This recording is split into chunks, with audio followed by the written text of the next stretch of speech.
Hello, I'm Nova SC. I'm going to bring you some very special games that I've been playing today. I just played about 4 or 5 of these, and basically what I've been doing is just playing around with some old Wings of Liberty builds, having a lot of fun with those. Um, Obviously, Wings of Liberty was a while ago, and I wasn't quite as good then. I haven't improved that much because I haven't been playing all that much recently since Heart of the Swarm has been released and due to working, etc. But yeah, you will obviously see some massive flaws in the builds that I'm going to be doing here. So here it starts off with some yo-yo-yos, good luck, have fun, and I respond with a good luck, have fun. That's the chat so far. I'm against Hang A's Chi-Chi. Not sure if that's how you pronounce the hang because of the dots up there, but I don't know accents because I'm stupid. And I'm Nova, but no one cares about that person. Who is he? Precisely. So, sending my probe. He's sending his overlord. Checking the gold base is a very good idea early on, because, for example, if I were to take this as my natural, he would like to know that, because there's lots of ways like you can exploit this gold. If you were to make an army of roaches, you could park your army here, and you can attack this base and this base, and it's very difficult for the Protoss to defend both of those locations at the same time. So roach push is very good against the natural at the gold. Okay, so I'm just circling around here, preventing that base as long as I can. Would like production actually. That would be quite a good thing to have. I'm not gonna. I keep making little mistakes like that and then restarting the whole video. Like last time I tried. This is the third time I've attempted this.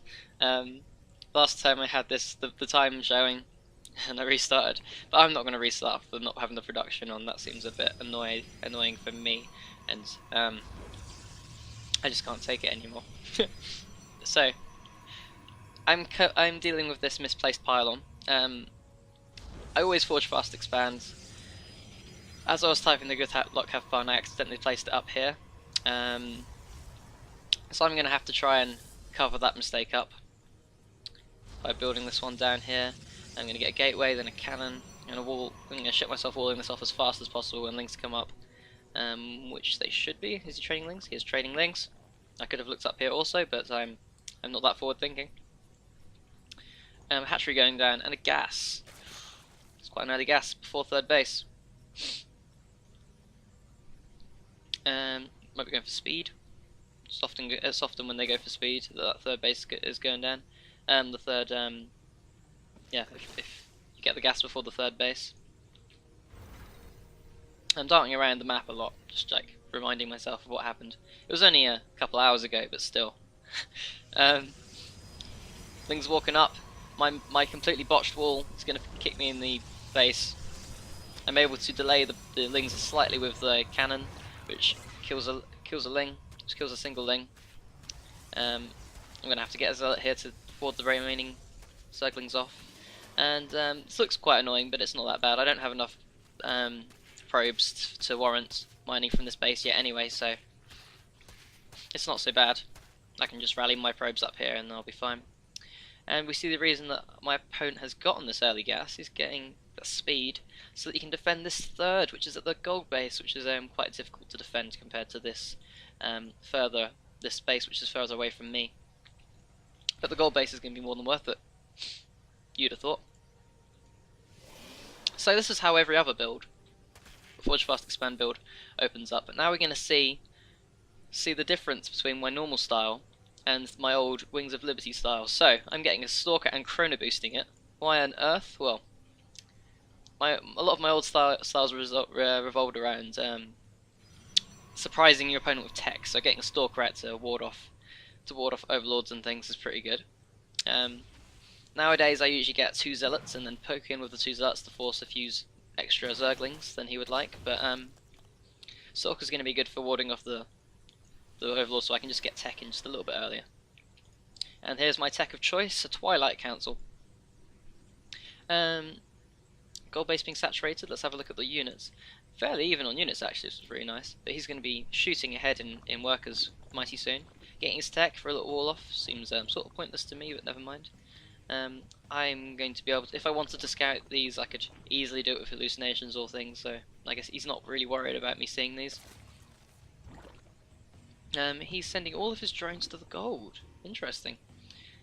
He's oversaturating that gold a little bit, and I'd definitely be sending some more drones here than he is, but I'll explain that in a sec. I'm actually getting in my Dark Shrine as soon as the Twilight Council is finished, so I'm rushing straight for the Twilight Council, and then I'm getting a robotics facility, and getting all 4 gas. So I have 2 units, a cannon, at 7 minutes 40 seconds, and I have nothing really to defend myself. If he made some roaches, I would fucking die immediately. This is how this build works. Basically, I accepted that there was a small period, a time where I would die. I think it's between like now and about 9 or so minutes. And then when this finished, I used the DT to defend all the early pressure, and then Immortals to defend the slightly later pressure than that. So a bit of a flaw in this build, as you can clearly see, but DT Shrine's very early, and that's going to be very hard for my opponent to deal with. And like I was talking about before, you're going to want two drones or 2 workers per patch, so you only want 2, 4, 6, 8, 10, 12, and you want 12 drones on that base, so it's highly oversaturated and actually mines less efficiently than a... I think it would mine less efficiently than a normal base when you're oversaturating it like this. So he definitely wants more on this natural. My DT Shrine is done, but I'm not warping in. I'm just a bit late on these gateway morphs, and here comes my 3 DTs. One should be back at home. Yep, one back at home, and that will keep me safe from Zerglings. I can remember years ago that DT would win so many games. He'd be like, oh DTs, everything attack, and then this DT would take down like 50 Zerglings on its own. Just have it sitting on the wall instead of the Zealot. Nothing gets in. Very beautiful. And just like I used to play it out, DTs could do a lot more damage if they attacked the drones, but I'm going for guaranteed damage. I can be pretty much certain that I can kill off a hatchery before that Overseer morphed, as that demonstrated for you there. I can kill a hatchery before the Overseer morphs in, and I can get out of their lives. And I have I think I used this for a long time, this build, maybe as long as 6 months, and I've never lost these, or maybe just once or twice and I've forgotten, but I very rarely lose these DTs. It's just very unlikely, because if there's a spore, you just walk out.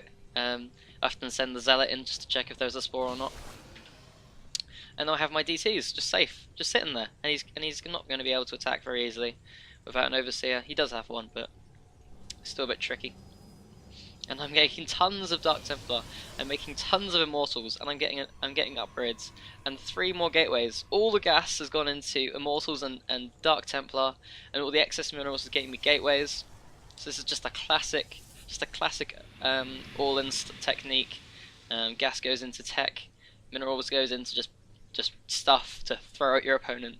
And this is the style that I've just loved so many times. It gave me a very good win rate against Zerg, but as my opponents improved, it became less and less successful. But let's see how well it works.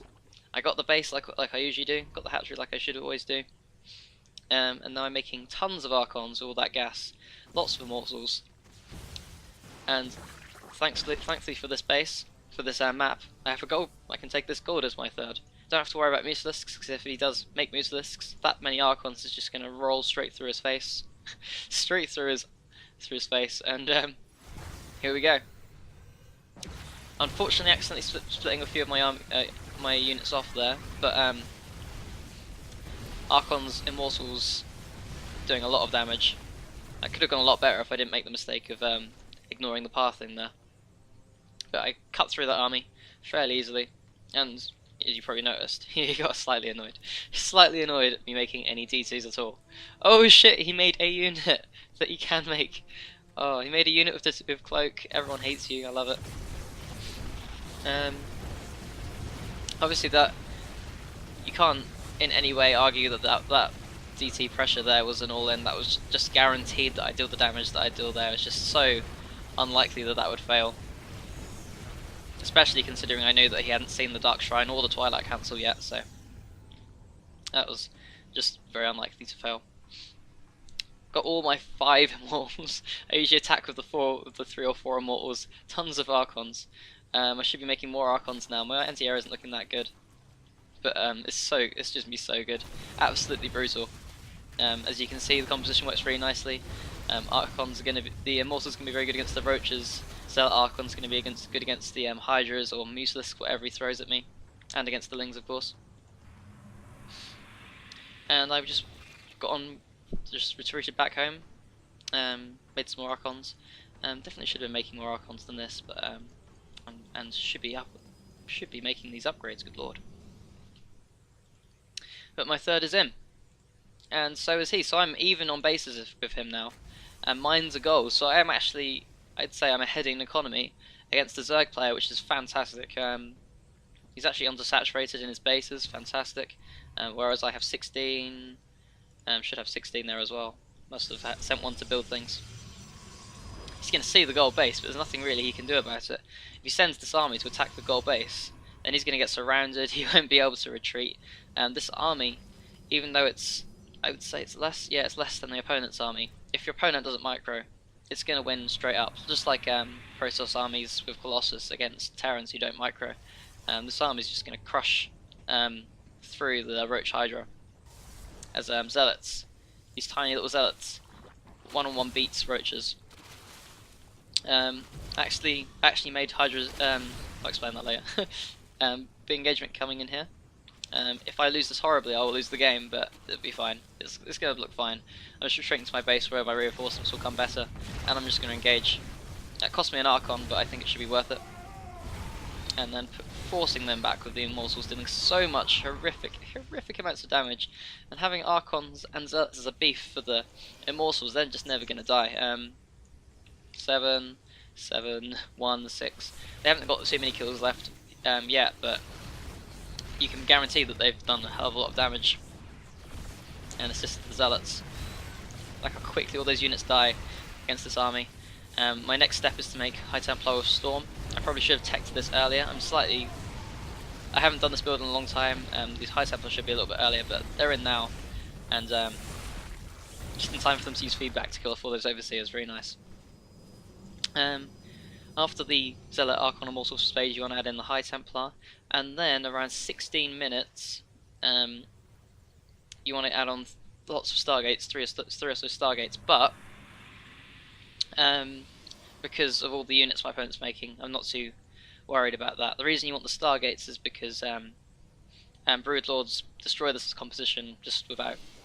not even close. It's not even funny, it's just very frustrating. If you forget to build Void Rays against Broodlords, you just instantly die. It's not a lot of fun, so definitely wanting those Stargates pretty soon.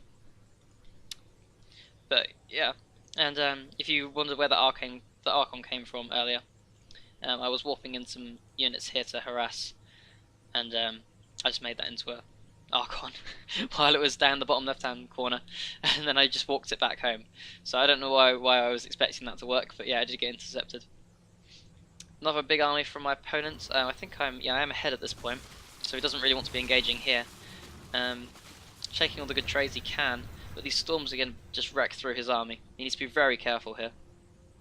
He needs to be very, very careful, and I need to be very careful not to waste Archons like that, because he can dart in, snipe a unit and run out, so I need to be very careful of the Archons, very, very important units. And now while I'm up at his third or fourth base, I'm going to warp in some Zealots here so that I can pick it off, distract him. He's having charged so early is just a really good thing to have. Very, very useful. It allows you to do all these multi-pronged attacks and make them a lot more lethal. Taking a fourth here would and securing a fourth here would win me the game pretty much, so I'm going to try and do that. I think I'm behind. Yeah, I've fallen behind in army though, and that's because I am adding in these gateways now, these Stargates, and being very cautious. That's good. I've often been too greedy and not gotten the Stargates because I've seen that my opponent's not getting Broodlords, but Broodlords can come out of absolutely nowhere and destroy me, so I have to be careful. I'm trying to take that fourth. Good move by my opponent to shut that down. He definitely does not want me to take this base. Unfortunately, he gets himself cornered though. That decision didn't work out too well for him at all, and he gets hit in the face with some storms. Not very nice at all. More zealots coming here to harass and try and take down another hatchery. And my trades have just been so very cost effective because of these immortals. And ooh, he's lost. Yeah, you can see. Wow, almost twice as many units lost from my opponent. Resources lost those, and yeah, that's the strength of this build, and the reason it was just so lethal at a lower level is that they just trade so damn cost effectively, and you can attack so very much. It's just a very aggressive build, which allows for lots of counter attacking. Zealots have taken down this base, and I successfully defend a base, and he just doesn't have anything left at this point. He just hasn't been trading well enough. I have Storm, I have Void Rays, I just have everything I need. Even if he made the direct counter to this build, which is the Brood Lord, I would be able to kill them off eventually with the Void Rays. It's just not looking good for my opponent here. I'm just upgrading off this one forge this whole time, so I'm sitting on three weapons. Let's have a look at him. He doesn't have any units. Oh dear. Oh dear. He's at 2-2. And he's just been taking out my pile, and it's probably a bad decision. But he knows he can't engage my army at this point, so there's nothing else he can really do.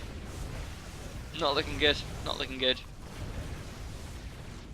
And he says the most fucking childish thing I've ever seen. If I could, I would execute you and your whole family. Yes, you definitely would.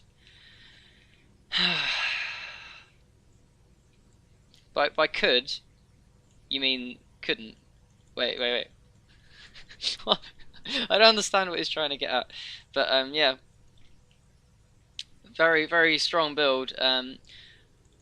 It's just the only reason it's strong is because it cuts so many corners, and all your gas goes into destructive monsters of units, and you have no defense early on, and it's very difficult to defend when your opponent does some sort of 2-base or all-in, or even some sort of 3-base all-in. It's really hard, especially lost against the Stefano Roach max. That I just can't deal with that. Don't have enough units at the time I need it. So yeah, I hope you enjoyed that. Just try it for some fun if you want. I'll see you later.